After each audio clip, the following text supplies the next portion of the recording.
Numbers 19.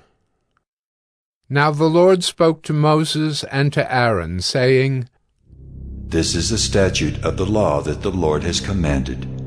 Tell the people of Israel to bring you a red heifer, without defect, in which there is no blemish, and on which a yoke has never come. And you shall give it to Eleazar the priest, and it shall be taken outside the camp and slaughtered before him. And Eleazar the priest shall take some of its blood with his finger, and sprinkle some of its blood toward the front of the tent of meeting 7 times. And the heifer shall be burned in his sight.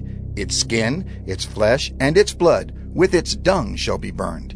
And the priest shall take cedar wood and hyssop and scarlet yarn, and throw them into the fire, burning the heifer. Then the priest shall wash his clothes and bathe his body in water, and afterward he may come into the camp. But the priest shall be unclean until evening. The one who burns the heifer shall wash his clothes in water, and bathe his body in water, and shall be unclean until evening. And a man who is clean shall gather up the ashes of the heifer, and deposit them outside the camp in a clean place, and they shall be kept for the water for impurity for the congregation of the people of Israel. It is a sin offering. And the one who gathers the ashes of the heifer shall wash his clothes and be unclean until evening, and this shall be a perpetual statute for the people of Israel, and for the stranger who sojourns among them. Whoever touches the dead body of any person shall be unclean 7 days. He shall cleanse himself with the water on the 3rd day and on the 7th day, and so be clean. But if he does not cleanse himself on the 3rd day and on the 7th day, he will not become clean.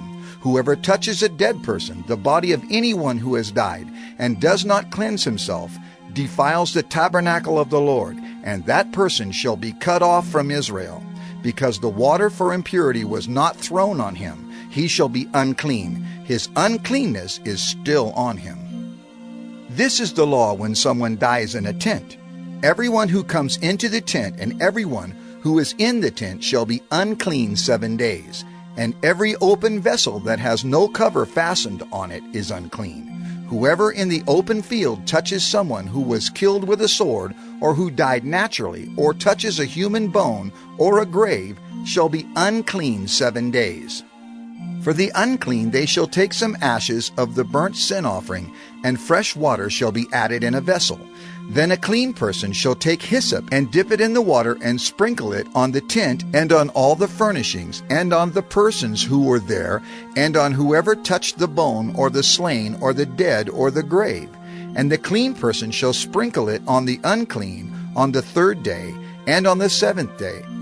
Thus on the 7th day he shall cleanse him, and he shall wash his clothes and bathe himself in water, and at evening he shall be clean. If the man who is unclean does not cleanse himself, that person shall be cut off from the midst of the assembly, since he has defiled the sanctuary of the Lord.